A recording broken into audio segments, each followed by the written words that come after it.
In thinking about the integrated city, for me the most important thing is to recognise first of all that there are at least three distinct, if you like, interests around this concept. The first interest is urban planners. I mean, if you look at the history of urban planning, you look at post-Second World War, and there's full of examples of urban planners coming up with what they called integrated city designs. The second group of interests actually are corporate or business interests. I mean, for urban planners, the integrated city is the holy grail. For business interests, and particularly corporate interests, it's business, it's money-making is the integrated city, and best encapsulated, I think, currently in the concept of smart cities and what the smart city conjures up in terms of an integrated city. The third sort of key player, obviously, are governance, local, regional, national and EU governance, because here you come into the process whereby the integrated city becomes a process. One element is about combining different disciplines, and the second element around the integrated process is about integrated governance, recognising that there is a need for multi-stakeholder and multi-sectoral participation in the process. So that's the first thing, I think, to recognise that there are, if you like, different strands of the integrated city. The second thing I think I really want to make, what is the evidence that we actually have integrated cities? It's a dream in a way, because in reality on the ground, the evidence is that what we've had instead is top-downward processes for integrated cities. In other words, so very technocratic driven process. The second thing, I think, which is also evidence-based and very clear, is that most of integrated development, or so-called integrated city development, has been infrastructure biased.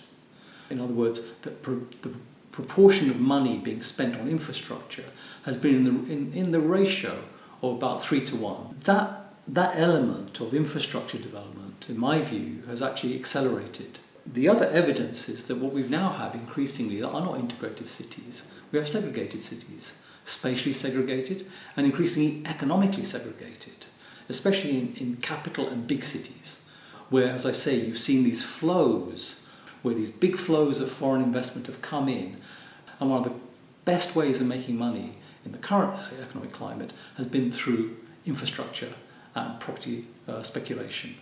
So that's my second point. My third point really is that since what I referred to as the 2008 watershed, and for me, why I say it's the watershed, because it wasn't just about the economic crash that we're referring to. I also think it's remarkable to remember that it's 2008 that the smartphone emerged. It's created a fourth dimension, I think, to our lives in a much, much more fundamental way than the internet had prior to that. And that since 2008, I think that there has been an increasing realization that the environmental impact of climate change is happening faster than anyone actually thought, and it's gone higher up the agenda. And since then, I think the whole concept of the integrated city has become more contested, and in some cases a real conflict between business as usual models versus, if you like, reactions from the ground, independent movements. Classic example, for example, the Gezi Park in Turkey, which was blocked by protests for a business as usual model to convert green space into a shopping mall. If you look at other examples, not so successful, for example, Stuttgart, the mobilization and indeed a referendum to block the development of Stuttgart. The local people are still complaining about how they were, if you like, railroaded. And here in Brussels, where we are, you've had the movement which was called Picnic, which sounds very, very quaint, but actually it was fundamental because it was about addressing the issue of pollution in the city centre. And now, as a result of that, we've actually seen that suddenly we've got a car-free centre of Brussels, which in the past it was thought could never happen.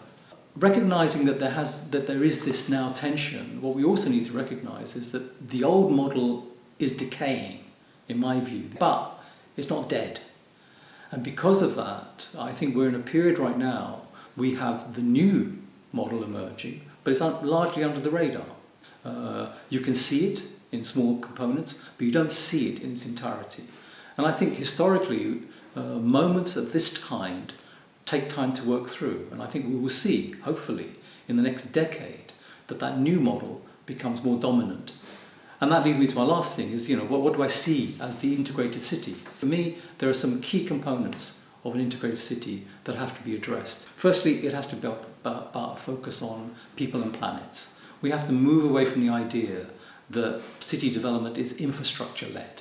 Sure, there has to be infrastructure changes and stuff like that, I'm not denying it, but the primary focus has to be on people and not actually recognising the constraints of the planet. Second thing, we have to rethink our local democracies. We need more radical forms of direct democracy. We need to re-engage people in local politics, because if we do not do that, the integrated city becomes simply a technocratic concept, because ultimately for me cities are people. And it's people that we have to actually get engaged with in order to integrate the city. The third thing, which is related to that, I actually feel that it's essential to engage people, not in an abstract way, but engage them in actually defining what they want in terms of neighbourhood services, that people actually have a say in how they are involved in designing and defining the spaces that they live in. The fourth thing is the most contentious, I think, which is about developing an integrated housing market. Because unless we're able to do that, then the reality is that the housing market and housing as a tool increasingly just for speculation is causing segregation. And segregation not just in terms of where people live, but also segregation in terms of the places and services that people use. So you take a city here that we're in Brussels.